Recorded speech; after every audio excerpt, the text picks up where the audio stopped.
7 motorcycles are about to vanish in 2026, and most riders still don't know why.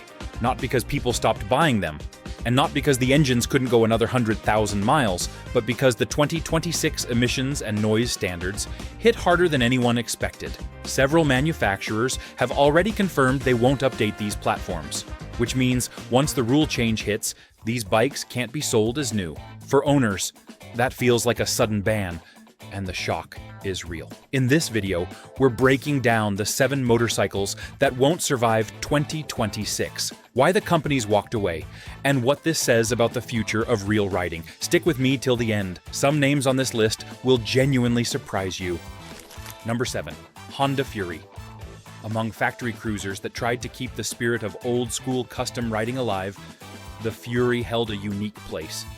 It carried long lines, a stretched stance, and a sense of mechanical honesty that many riders felt slipping away as the years rolled forward. Even when newer machines arrived with screens, sensors, and layered electronics, the Fury stayed focused on the basics. It offered a familiar posture, a deep exhaust note, and a feeling that the road still belonged to riders who valued simplicity. Yet the Fury found itself trapped in a tightening regulatory landscape that never favored long-stroke engines or expressive designs. Emissions rules grew stricter each cycle, and noise limits tightened in ways that punished character rather than negligence. While some machines could hide behind modern mapping or redesigned intake systems, the Fury could not change its nature without losing what made it recognizable. That tension between authenticity and compliance placed the Fury directly in the path of 2026 legislation. For many riders, the situation feels familiar.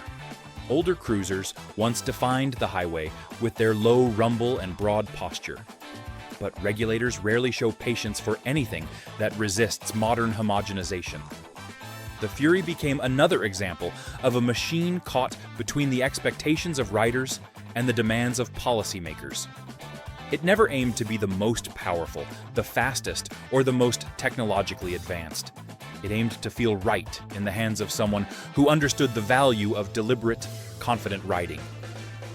Those who appreciate a machine like the Fury often look for a motorcycle that does not overwhelm them with constant alerts or layers of distraction. They want a connection rooted in balance and mechanical truth. The Fury offered that connection in a world shifting toward regulated precision.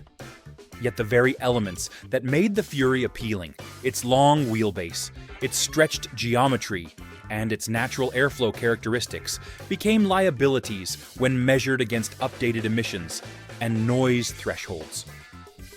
The road ahead no longer favored this design. As new regulations approach, the future of the Fury becomes increasingly clear. Manufacturers focus their resources on platforms that adapt smoothly to updated standards or transition toward alternative technologies. A specialized cruiser with bold geometry simply does not fit those strategic priorities. While many riders may continue to enjoy their existing machines for years with proper maintenance, new production is unlikely to survive the regulatory shift. The Fury stands as a symbol of how design freedom narrows when compliance becomes the leading measure. Built around a 1,312 cubic centimeters engine, this machine delivers 57 horsepower and 67 pound-feet of torque, while relying on a single front disc anti-lock braking system supported by a conventional telescopic front fork and a rear monoshock. Its wet weight stands at 681 pounds, its seat height measures 26.9 inches, and its starting price comes in at $11,499. Another machine on this list reveals how shifting rules challenge performance-focused engineering traditions worldwide today. Number 6. Yamaha VMAX. Motorcycles built to honor raw power rather than subtle refinement were many, but the VMAX occupied a tier few machines ever touched. Its attitude was forged from decades of muscle bike culture, where straight-line force carried as much weight as style or handling. Riders who spent years on wide highways or long stretches of open country always understood what the VMAX represented. It was not a machine built for quiet evenings or casual cruising. It was built for riders who believed strength belonged at the center of a motorcycle, not hidden behind electronics or muted by efficiency expectations. As new regulations approach, that philosophy faces pressure from every direction. For many riders who value traditional power, there is something honest about a machine that asks you to respect it. The VMAX did not soften that relationship. It offered a commanding feel, a physical presence, and an engine that rewarded decisive hands. It never pretended to be a lightweight canyon machine or a carefully balanced touring platform. Instead, it forged its own identity by embracing the brute force spirit that defined earlier eras of riding. Those qualities made it unforgettable, but they are also the same qualities that place it in conflict with upcoming standards. The regulatory landscape has shifted sharply toward quieter, cleaner, and more controlled engines. Machines with high displacement, deep exhaust notes, and performance-focused tuning now face challenges simply to remain certified. The VMAX was already retired from major markets, but 2026 rules accelerate the process by tightening acceptable noise output and targeting engines that deliver performance through displacement rather than restrictive mapping. A motorcycle built around force and character cannot slip through unnoticed in a framework designed to eliminate both. Riders who spent years around machines like the VMAX understand what is being lost. They remember the era when motorcycles carried weight because the engines demanded it. They remember long days on open highways when torque and stability defined the riding experience more than electronics or safety layers. They remember a time when performance meant sound, feel, and feedback. The VMAX holds those memories in its design. Losing it is not only the loss of a model, but the fading of an entire category shaped by bold engineering rather than careful compromise. Power comes from a 1,697 cubic centimeters engine producing 197 horsepower and 123 pound-feet of torque, managed through a dual-disc anti-lock braking system paired with an inverted front fork and a rear monoshock. Wet weight reaches 683 pounds. Seat height lands at 29.5 inches. And the starting price is $17,999. Further down this countdown, a celebrated powerhouse shows regulations reshaping once dominant sport performance categories today. If you're finding this breakdown useful, take a moment to like the video and subscribe so you never miss these updates. Share your thoughts in the comment section, especially if one of these models has been part of your riding life. Number 5, Suzuki GSX-R1000. Performance motorcycles that shaped an entire generation of sport riding are many. Yet the GSX-R1000 occupies a realm few others can match.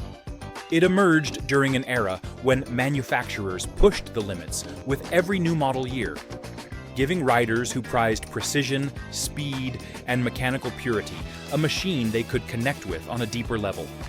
The machine represented a philosophy built around lightweight engineering, razor-sharp handling, and an engine that delivered its strength without apology.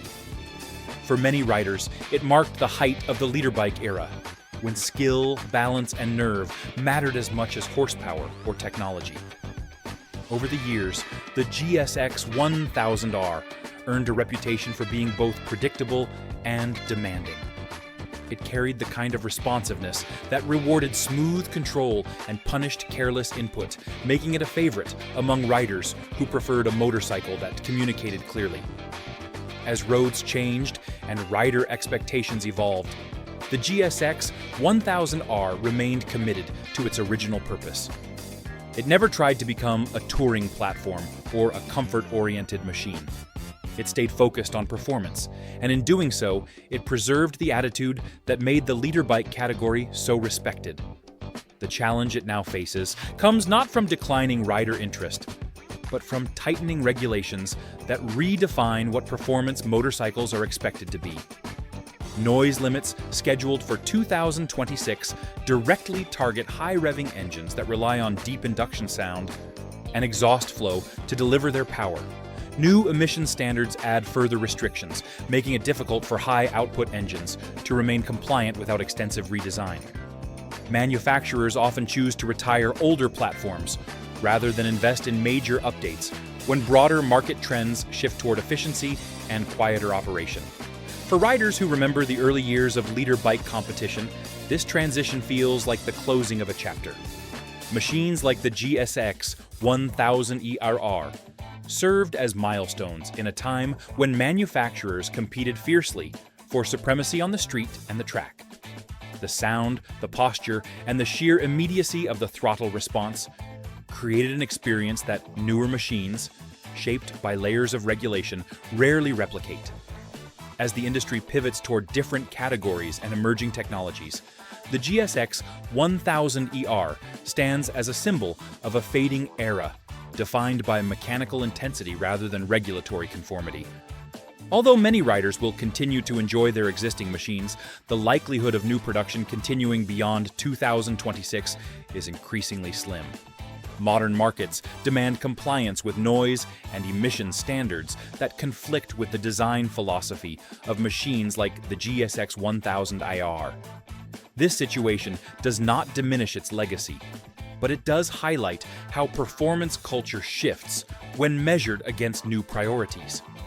The GSX-1000R becomes a reminder of what motorcycles once represented: focus, speed, and a rider-centered connection that valued skill over restriction. Engineered with a 999 cubic centimeters power plant, this platform delivers 199 horsepower and 86 pound-feet of torque, while utilizing a dual-disc anti-lock braking system, supported by an inverted front fork and a rear link-type shock. Its wet weight totals 445 pounds. Its seat height rises to 32½ inches, and its starting price is $17,749. As this list continues, another contender illustrates how changing standards pressure long-respected motorcycle platforms nationwide. Before the next bike, check the description for gears and accessories. Number 4. Kawasaki Ninja ZX-14R. Heavyweight performance machines once ruled long stretches of open highway, and the ZX-14R stood tall among them as a symbol of unrestrained engineering. Riders who valued fierce acceleration, rock-solid stability, and an engine that delivered its power without a moment's hesitation were often drawn to the commanding presence this machine carried. It was never a motorcycle that needed to shout for attention. Its size, stance, and confidence created their own gravity, pulling in riders who respected a machine built to command the road rather than simply travel across it. For years, the ZX-14R represented the summit of big-bore capability. As time moved forward, the ZX-14R remained committed to that identity even as the world around it shifted toward efficiency, noise control, and layered electronics. The machine did not chase every new trend. It did not try to become smaller, lighter, or softer in tone. Instead, it continued offering what riders expected from it: immense acceleration, long-distance composure, and an unmistakable feeling of authority. That commitment earned loyalty, but it also positioned the ZX-14R directly against the direction of upcoming regulations. The regulatory push, arriving in 2026, places enormous pressure on high-displacement engines.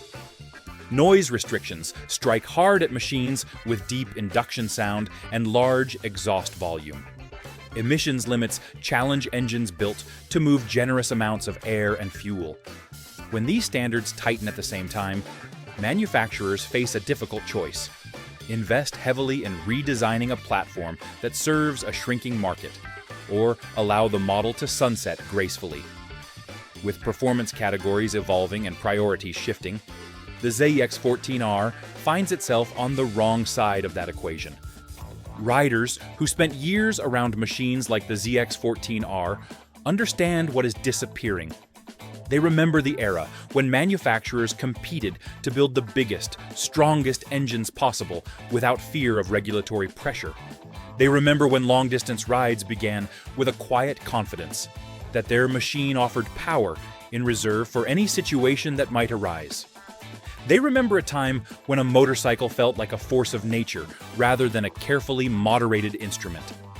The ZX-14E dice carries that memory in every mile it covers. As new standards come into effect, the future of the ZX-14ER grows clearer. It is not a lack of appreciation from riders that pushes it aside, but the reality that regulatory systems no longer accommodate machines of its scale and philosophy. Manufacturers have shifted focus toward platforms that can adapt to quieter, cleaner, and more controlled expectations. The ZX-14R remains a powerful reminder of what performance once meant, but its path forward narrows with every update to the rulebook. Many riders will continue to value their existing machines for years, preserving them as symbols of a time when horsepower was unfiltered and straightforward. Driven by a 1,441 cubic centimeters engine, the model produces 197 horsepower and 113 pound-feet of torque, and features a dual-disc anti-lock braking system with an inverted front fork and a rear monoshock. Its wet weight is 593 pounds. Its seat height measures 31.5 inches, and its starting price reaches $15,699. Deeper in this lineup, a celebrated cruiser demonstrates regulations steadily erasing familiar American riding character. Number 3.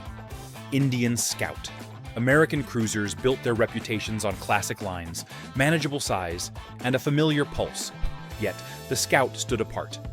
It offered a blend of tradition and an accessible riding experience that made it feel both timeless and welcoming to a wide range of riders. Riders who preferred a lower seat, a neutral posture, and a platform that welcomed both newcomers and veterans found something dependable in the Scout. Its air-cooled design carried the spirit of earlier generations. And for many, it remained one of the most straightforward ways to enjoy an American V-twin without the weight or bulk of larger touring machines. Over time, it earned loyalty through consistency rather than flash. The Scout held its place in the market by offering a riding character rooted in simplicity. While some motorcycles shifted toward larger screens, advanced rider modes, and layered electronics, the Scout continued delivering a more direct experience. Riders who valued the feel of metal, the sound of the intake, and the road beneath them appreciated how the Scout avoided unnecessary complexity. It provided enough strength for spirited rides, yet remained predictable and steady during longer stretches. That balance made it a favorite among those who wanted comfort without losing the sense of mechanical connection. As regulators prepare new emissions and noise limits for 2026, the Scout faces challenges that go beyond styling or market trends. Air-cooled engines, even those tuned for moderate output, now sit under a microscope. Efficiency standards demand tighter combustion control, quieter exhaust systems, and reduced output at idle. These requirements place pressure on machines built around airflow, heat dissipation, and the unmistakable sound that riders associate with authenticity. The Scout's classic configuration does not adapt easily to these rules without significant redesign, and manufacturers rarely overhaul an entire platform when a replacement already exists. The arrival of a new family of liquid-cooled engines shifts attention away from the older air-cooled versions of the Scout. With updated technology meeting future standards more easily, continuing production of the earlier models becomes increasingly difficult. Regulations do not ban the Scout outright, but they create conditions where the machine cannot be certified without costly updates. This quiet form of displacement often removes more heritage models from production than any official announcement ever would. Riders who prefer simplicity feel this loss deeply because the Scout represented one of the last bridges between classic American design and modern expectations. For many riders, the Scout carried more meaning than its size would suggest. It served as a first cruiser for some, a dependable long-term companion for others, and a reminder of an era when motorcycles felt personal rather than polished. Its low stance, its approachable ergonomics, and its honest power delivery created a bond that newer platforms do not always match. Losing the air-cooled versions marks more than the end of a model.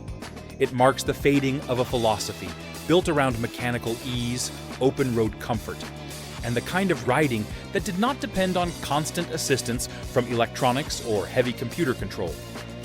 Its 1133 cubic centimeters engine provides 94 horsepower and 72 pound-feet of torque, supported by a single front disc anti-lock braking system, combined with a conventional telescopic front fork and twin rear shocks.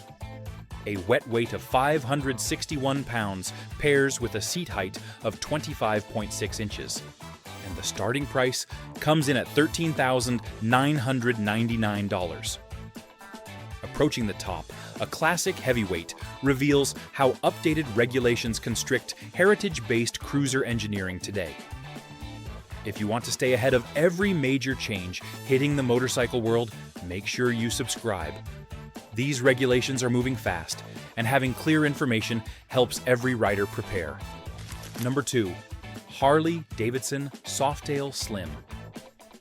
Traditional cruisers that carried the unmistakable stance of American steel were many. But the Softail Slim had a presence that resonated with riders who valued heritage over trend. Its low-slung frame, wide bars, and stripped-down attitude formed a silhouette that felt genuinely timeless. The Softail Slim did not chase attention through screens, gadgets, or flashy updates. Instead, it offered the kind of riding experience built on feel, balance, and the steady rhythm of a V-twin working through every mile. Many riders gravitated toward it because it felt like a return to fundamentals in a world that continued to shift toward digital control. The Softail Slim stood apart through a commitment to old-school design that never felt forced. It blended a narrow rear, a broad front, and a familiar seating position in a way that echoed earlier generations of cruisers. Its weight, stance, and riding posture encouraged slow, confident movement through town and a relaxed approach on open roads. Riders who preferred a motorcycle that responded to deliberate inputs rather than constant adjustment found the Softail Slim rewarding. It gave them a connection rooted in simplicity rather than complexity, and that connection defined its identity from the beginning. As regulations grow more demanding, the design principles that shaped machines, like the Softail Slim face pressure from several angles. Emissions rules for 2026 extend deeply into idle output, noise levels, and airflow management. Air-cooled platforms, even those equipped with modern fuel injection and improved tolerances, struggle to satisfy these updated benchmarks. The Softail Slim's engine, tuned for feel and character rather than strict efficiency, becomes a target of these evolving standards. When the regulatory environment demands cleaner combustion and quieter operation, the qualities that define a heritage cruiser come under strain. Manufacturers must choose where to invest their engineering efforts, and modern priorities favor platforms that meet new requirements with minimal compromise. Larger touring models and high-profile releases receive redesigns to maintain compliance, while more traditional or stylistically focused cruisers often fall outside the scope of major updates. The Softail Slim, with its classic outline and purposeful simplicity, becomes difficult to modernize without altering the very elements that make it meaningful. Riders may appreciate its straightforward nature, but regulators evaluate it through a different lens. With the Softail Slim's departure, future intentions are clear. New rules tighten certification, leaving little room for machines shaped by heritage instead of efficiency. Interest remains strong, yet regulations win. Riders feel the loss because the Softail Slim embodied posture, presence, and a deeply personal connection to the open road. With a 1,745 cubic centimeters engine generating 76 horsepower and 110 pound-feet of torque, this platform incorporates a single front disc anti-lock braking system. a conventional telescopic front fork, and a hidden rear monoshock. Its wet weight sits at 642 pounds. Its seat height is 25.5 inches. And its starting price is $16,149. At the summit, this defining icon shows regulation pressure, finally overwhelming America's longest-running motorcycle tradition. Number 1. Harley-Davidson Sportster 883. Among American motorcycles that shaped identity, confidence, and the rhythm of long, open roads. The Sportster 883 stands deeper in the culture than almost any other machine. It became a first real bike for countless riders, a reliable companion for decades, and a foundation for those who believed a motorcycle should feel personal rather than programmed. The Sportster 883 earned its place by offering the unmistakable cadence of an air-cooled V-twin, a modest footprint, and a responsiveness that rewarded steady hands. It never relied on excessive technology or towering displacement. Instead, it delivered a level of connection that made riders feel like the machine answered directly to them. For many, the Sportster 883 symbolized a period when motorcycling was defined by authenticity. Riders valued how the machine communicated through its idle, its vibration, and its mechanical feedback. They appreciated a motorcycle that asked them to know its rhythms and return the respect through careful maintenance and skillful control. The Sportster 883 became an anchor of that philosophy. It provided a blend of approachability and character that carried riders through their early miles, long seasons, and cross-country journeys without sacrificing its identity. That is why its presence on this list carries such weight. As regulations evolve, the values that shaped the Sportster 883 collide with demands for cleaner, quieter, and more tightly managed engines. The 2026 regulatory cycle emphasizes controlled emissions at idle, stricter noise output, and improved combustion efficiency. Air-cooled engines, regardless of refinement, face a challenging path through these updated thresholds. The Sportster 883, long admired for the sound and feel produced by its traditional layout, cannot meet these standards without a level of redesign that would fundamentally alter its nature. When a machine's defining traits directly conflict with new rules, production becomes unsustainable. This situation extends beyond technical compliance. Manufacturers prioritize platforms that adapt smoothly to modern expectations, and machines built around heritage design often fall outside those investments. The Sportster 883 lived through generational transitions, industry shifts, and countless updates to surrounding models. Yet it remained rooted in an older philosophy that emphasized connection over convenience. When the regulatory environment changes faster than a platform can evolve, companies eventually make decisions based on certification feasibility rather than sentimental value. The Sportster 883 has reached that crossroads. Riders who lived with this machine understand what is disappearing. The Sportster 883 opened the door to V-twin riding, encouraged customization, and delivered honest miles without modern layers of electronics. Its exit closes a chapter built on simplicity and mechanical pride. Though owners will preserve theirs, new production is finished, leaving a legacy shaped by metal, character, and unmistakable feel. Running an 883 cubic centimeters engine, the machine produces 49 horsepower and 54 pound-feet of torque while using a single-disc anti-lock braking system, a conventional telescopic front fork, and twin rear shocks. Wet weight comes in at 564 pounds. Seat height rests at 28 inches, and the starting price is $9,000. Every one of these bikes meant something to somebody. A first long trip, a first Harley, a first big bore rush. Seeing them disappear hurts, but knowing why it's happening helps us make smarter decisions as riders. So tell me down below, which one of these bikes would you keep alive if you could? I love hearing your stories, the miles, the memories, the setups. And if you want more straight-up, fact-driven motorcycle talk without the corporate spin, go ahead and like this video, subscribe to the channel, and turn on notifications.